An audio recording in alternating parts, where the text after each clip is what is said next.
Vous pouvez complètement transformer votre business, le faire exploser, atteindre des réussites extraordinaires. Mais il y a au moins une chose que vous devez faire au préalable, c'est de vous occuper de votre ressource temps.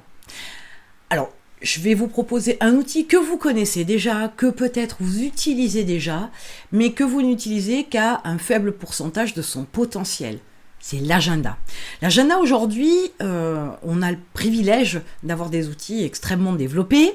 Moi, j'ai connu l'agenda papier dans mon jeune temps, n'est-ce pas ?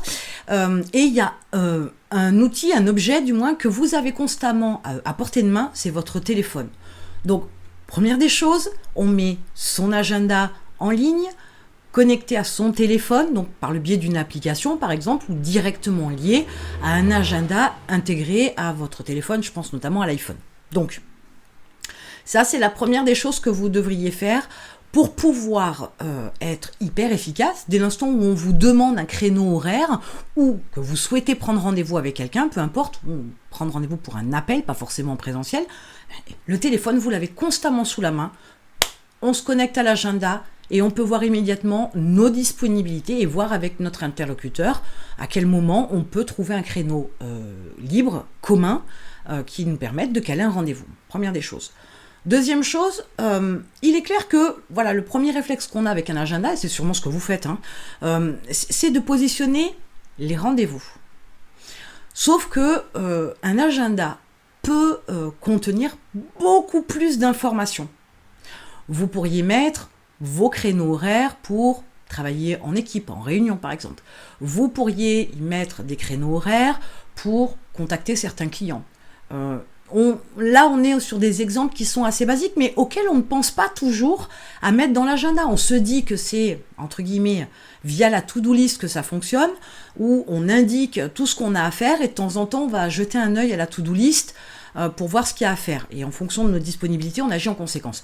Sauf que là, vous n'êtes pas productif. Vous travaillez de manière aléatoire, vous ne priorisez pas vos tâches. Vous faites en fonction de cette fameuse to-do list. Mais en plus, la to-do list, franchement, moi c'est non, et c'est non depuis très longtemps. Le problème de la to-do list, il vous met un stress énorme. C'est une épée de Damoclès, c'est un couteau sous la gorge, parce que vous mettez 3 tâches, voilà, vous êtes content, sauf qu'à la fin de la journée, vous ne les avez pas faites. Vous en rajoutez 2 de plus, donc le lendemain vous arrivez, il y en a 5. Vous décidez d'en prendre une, parce que potentiellement vous vous sentez de le faire, etc., que vous avez un peu de temps libre. Et finalement, il y en a 4-5 qui viennent se greffer en cours dans la journée. Et en fait, la to-do list, c'est un truc interminable. On va jamais jusqu'au bout, et on finit par se sentir dépassé, et on fait des heures à rallonge, et puis on n'y arrive jamais.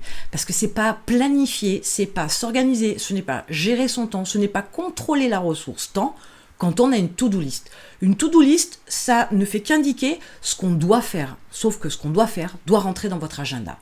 À partir de cette approche-là, si vous regardez votre agenda différemment et que vous déposez votre to-do list véritablement dans votre agenda, vous allez pouvoir aussi vous rendre compte que des fois, il manque du temps.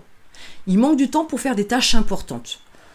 Potentiellement, vous pourriez vous dire, oui, mais j'ai tellement de choses à faire que ça rentre plus. Non, ce n'est pas que ça rentre plus. C'est que potentiellement aussi, vous avez des créneaux horaires, des durées de temps dans votre agenda où vous faites des choses qui ne sont absolument pas essentielles. Vous vous occupez, vous êtes perfectionniste, vous passez le temps, mais en aucun cas, vous êtes efficace, productif, rentable et focus sur votre objectif. Et c'est là où tout peut basculer. Dès l'instant où vous êtes sur cette approche comme ça, un petit peu aléatoire de votre ressource temps, vous ne pourrez pas atteindre vos objectifs.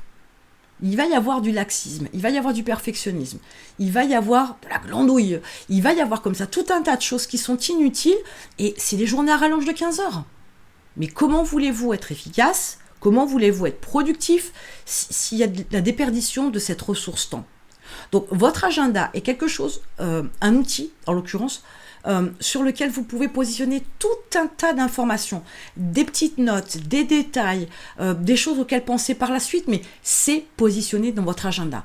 Et une grosse partie de votre réussite dépend clairement de votre mindset, de votre façon de voir les choses, de votre façon de faire les choses, et notamment avec le temps. Parce que là, il y a un écoulement inéluctable du temps que vous ne pouvez pas rattraper, que vous ne pouvez pas stocker, que vous ne pouvez pas emprunter, pas acheter, pas utiliser comme vous voulez. Vous ne savez pas combien vous en reste. Donc, continuez à avoir cette approche comme ça très aléatoire.